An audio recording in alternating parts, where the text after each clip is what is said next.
everyone, welcome back to my Georgia garden. Today it is raining, it is 67 degrees, and I am determined to not let this get in the way of some planting today.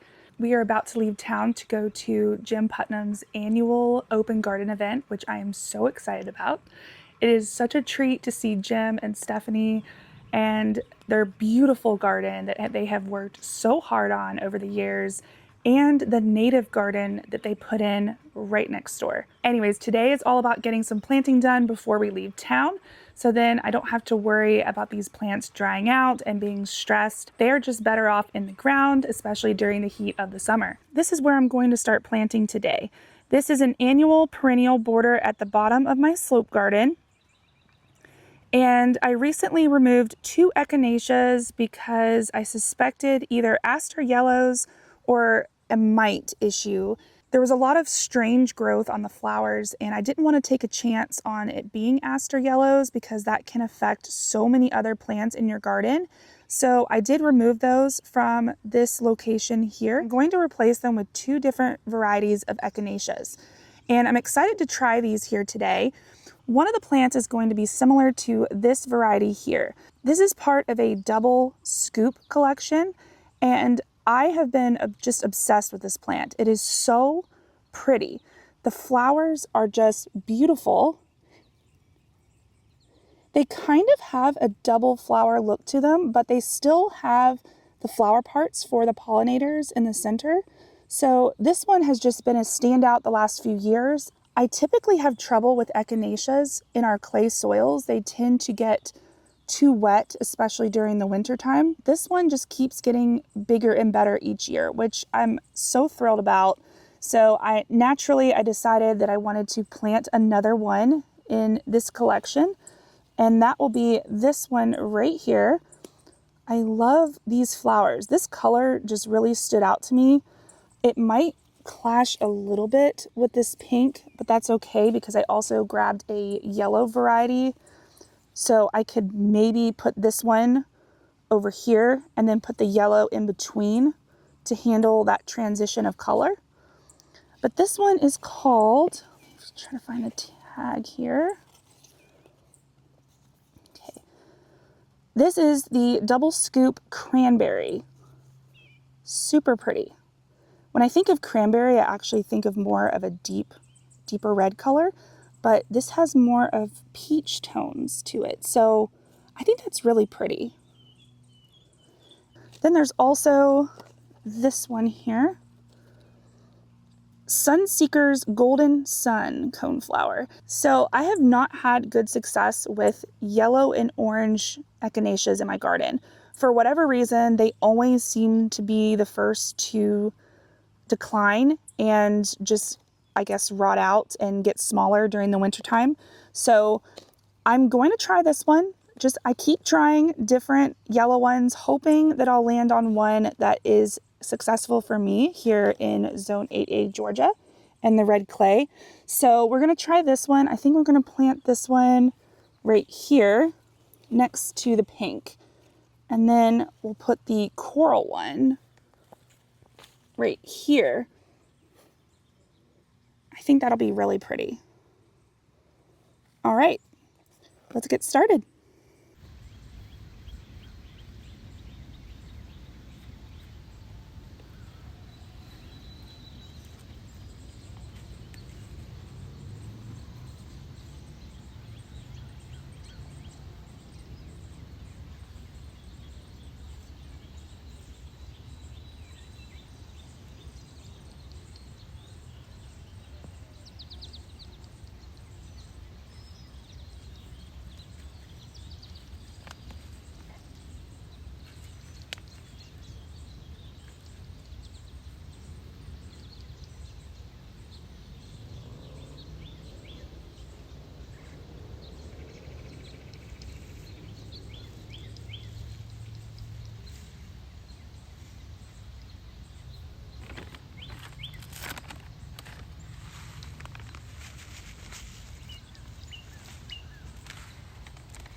All right, so here are the new Echinaceas that I just planted. This one, the yellow one here in the center, is going to be more of an upright and narrow variety. I think it'll be nice to have one here that has that more narrow habit next to this one, which is more of a rounded like habit that gets just as wide as it does tall. The double scoop variety has more of a uniform height and width to it, whereas this one is only about a foot to a foot and a half wide, and then it can get 2 feet tall. So it'll add a little more height maybe than this one here. And then I did plant the cranberry one next to it on the left. And it looks a little crowded right now, but these are annual salvias around it. So it'll do just fine. Plenty of space to grow in the future. These are the Summer Jewels Salvia series here, the red variety and the white variety. And these are just outstanding plants for the pollinators. I love them, and occasionally they will come back from seed as well. So that's an added bonus in the garden.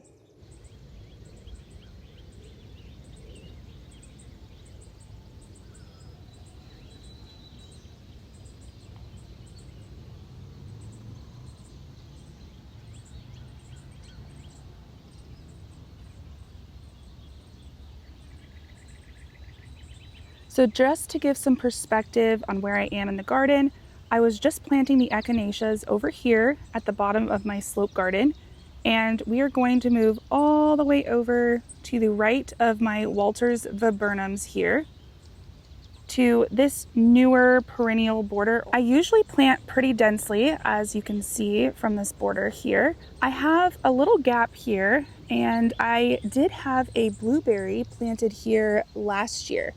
There's a hole right here.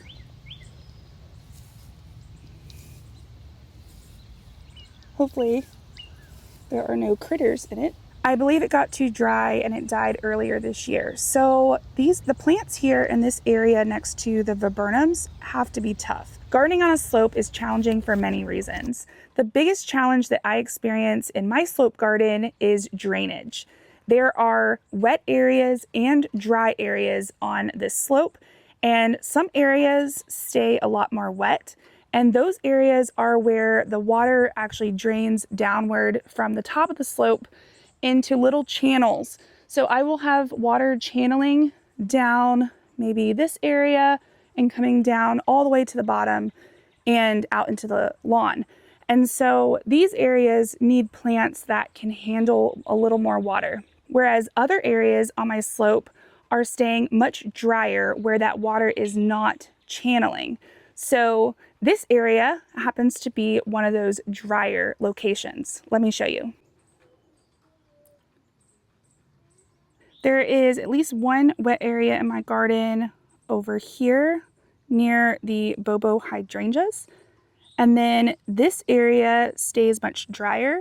And I also think these Walter's viburnums are taking some of that water as well. So I like to plant very drought tolerant plants around the Walter's viburnum in this location here. So that's where I plant my annual Kufia, some yarrow, nepeta, oregano, loropetalum, and salvia gregis do well in this spot. Lantana do well here as well. And then I do have a channel of water that comes down this area here, and that is why I tend to struggle with echinaceas in this spot. But I did add a milkweed, a swamp milkweed here, which seems to be thriving. So I'm really excited about that. The Amsonias, I have a ton of Amsonias back here. They prefer wetter soils, so they do really well on this bank. So I have those planted down here. So I have this open spot in the garden now where my blueberry plant died, and I haven't decided whether I want a permanent plant here or just an annual. So I may just go with an annual plant this year. Let's go see what I have and we can decide what we want to plant here today.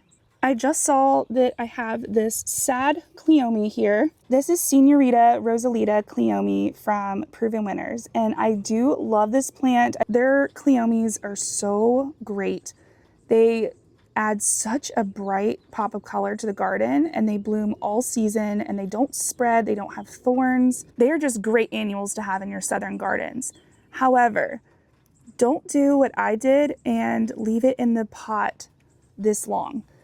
This one, I have already planted my other ones and they are doing great in the ground, but this one has been in a pot for a while now, probably since maybe mid to late April.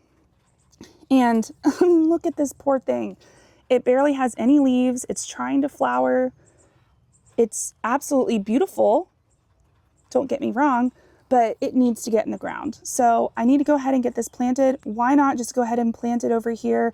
I'll make sure to give it a little bit of compost and fertilizer, and hopefully it'll bounce back pretty quickly. So let's take it over here.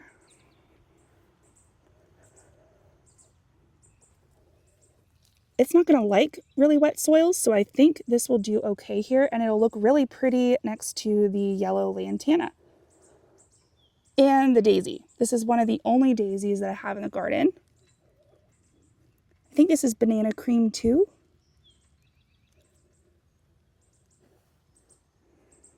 They do not like wet feet. So let's go ahead and try this. I think this will look really good.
All right, so now we're gonna head up the slope here and do some planting up in this area. I have this beautiful black-eyed Susan that needs to get in the ground, so let's go find a place for it.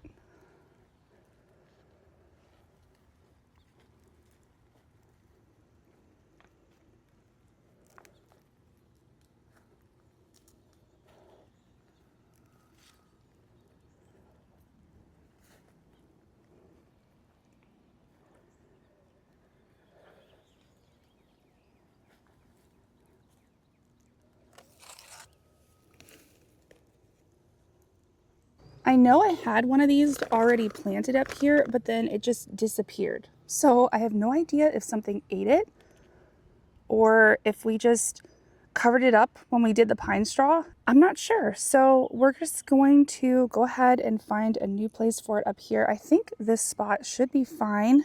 I have a few Baptisia planted here. This is lemon meringue here and here. And then I just added blueberry sundae right here. It's a much smaller plant.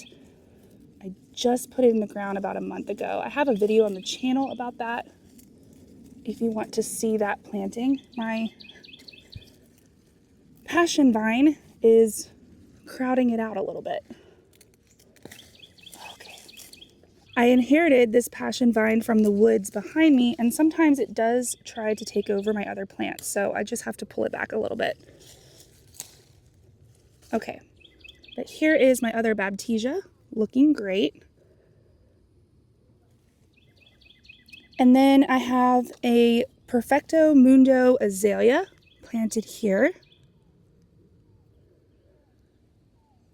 And either a yin or yang viburnum over here. These are evergreen viburnums, which I love, and they do stay on the smaller side in about the 2 to 4 foot range. So that's just a really pretty one.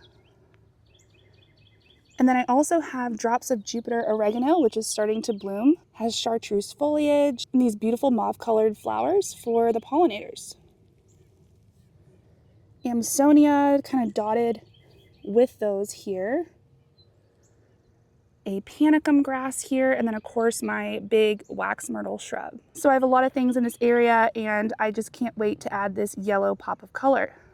So this variety is a new one from Proven Winners this year. This is Treasure Trove Rudbeckia. So I'm really excited about this one. It gets huge. Let me actually get the dimensions for you. It's in that 3 to 3.5 foot range, so it definitely gets a good size to it. Okay, so let's go ahead and dig a hole here.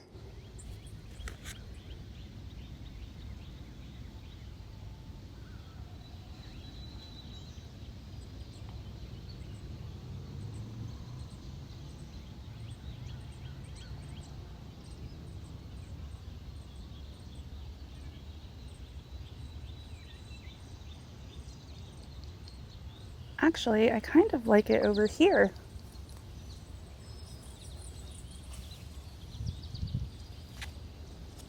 We're going to change up the spot and actually put it over here.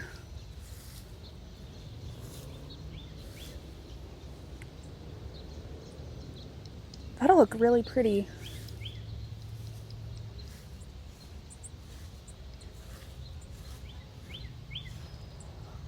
Yeah, I like that.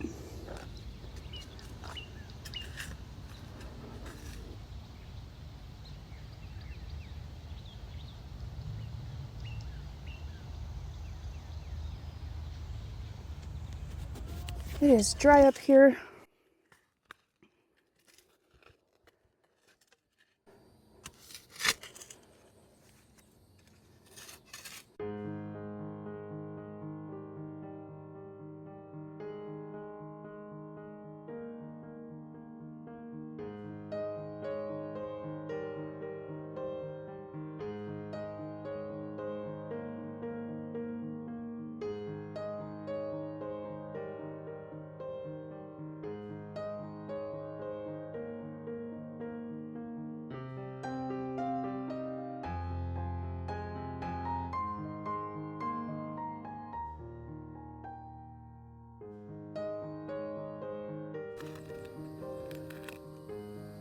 Here is my Georgia red clay.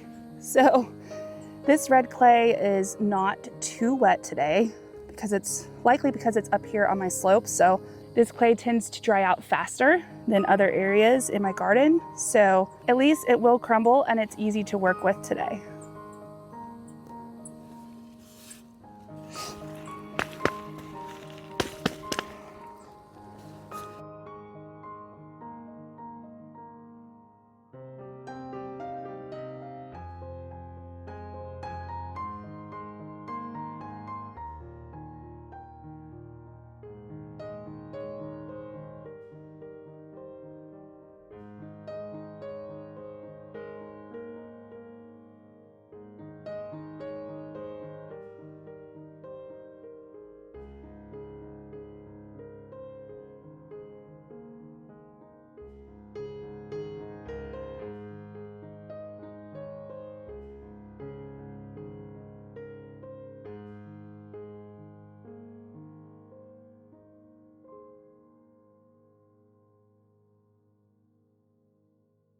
All right, Treasure Trove Rudbeckia is planted and already looking great.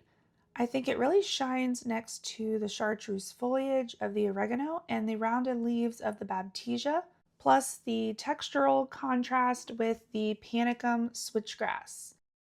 You've got these small leaves next to the larger black-eyed Susan leaves, and then the fine texture of the grass on top of that, so there's just a lot of visual interest happening in this one spot. This variety, Treasure Trove, is also supposed to be highly resistant to leaf spot, which is a really great trait to have, And as far as bloom times go, the Baptisia gives me yellow blooms in the spring, and then the Black-Eyed Susan takes over with that yellow pop of color through the summer.